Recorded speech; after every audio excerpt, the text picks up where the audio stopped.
Mən sizə bir dənə sual vermək istəyirəm ki, bir insan bayaqdan biz danışırıq, şəxsi brendinq necə qurmaq olar, PR necə etmək olar. Mən sizə başqa bir növdən yaxınlaşım.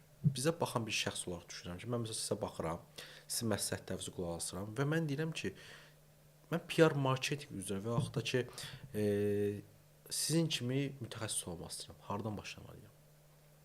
Məsələn, baxıram deyirəm ki, mən gəlib sizin kimi hansısa bir podkastda oturub, sizin verdiyiniz tövsiyələr kimi tövsiyə vermək istəyirəm. Bu şəxs, bizə baxan bu şəxs, əgər bu sahə üzrə getmək istəyirsə, ilk növbədə hardan başlamalıdır? Nə tövsiyəniz edə bilərsiniz? Okay.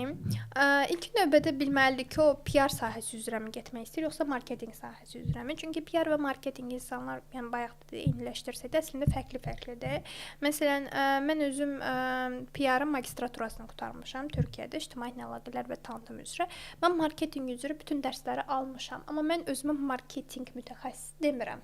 Çünki mən marketinq üzrə dərsləri alsam da, bəlkə də bir çox marketoloqdan fərqli olaraq, yəni mən onların daha yaxşı nəzəriyyəsini bilirəm, amma ki özümü o istiqamətləndirməmişəm. Mənim əsas ixtisasım PR olubdu və mən özümü PR üzrə istiqamətləndirmişəm. Ondan əvvəl də mənim işim elə PR idi.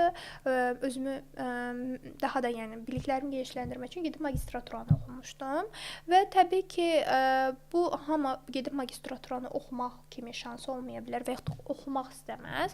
Təbii ki ilkin etapda müəyyən kurslar almaq olar ki, müəyyən kurslarla siz müəyyən bir təcrübələr, artıq biliklər əldə edəcəksiniz. Bundan başqa olaraq müəyyən yerlərdə təcrübələr keçmək olar ki, siz bu sahə üzrə artıq təcrübələrinizi keçəsiniz. Amma belə bir şey deyim, yəni müəyyən bir təcrübə keçmək və ya da kurs almaq sizi yaxşı bir PR mütəxəssis edəcəkmi bilmirəm. Çünki hər gün oxumaq lazımdır. Hər gün yeni şeylər oxumaq lazımdır. Bu sahə elə bir sahədir ki, davamlı yenilənir və hər şeydə Sosial şəbəkədə olmalısan. Bəli, sosial şəbəkədə olmaqdan əlavə olaraq hər şeydən azdan çoxdan başın çıxmalıdır və yeni şeylər var. Məsələn, mən özüm bu yaxında gedib stilistika kursu almışam. Stilistika mənim üçün, halbuki yəni deyəndə şəxsi brendinqdə stilistika çox önəmlidir şəxsi brendinqdə. Yəni sən başa düşməlisən, şəxsi brendinqə gələn insan filan tədbirdə olanda hansı rəngləri geyinməlidir? İnsanlar ona necə etibar etməlidir? Və yaxud da ki, o üz quruluşuna görə ola bilər ki, saçını həmişə belə yığır, amma bu ona sərtlik qata bilər. Axı onun obrazında sərtlik olmalı deyil də, mülayimlik olmalıdır.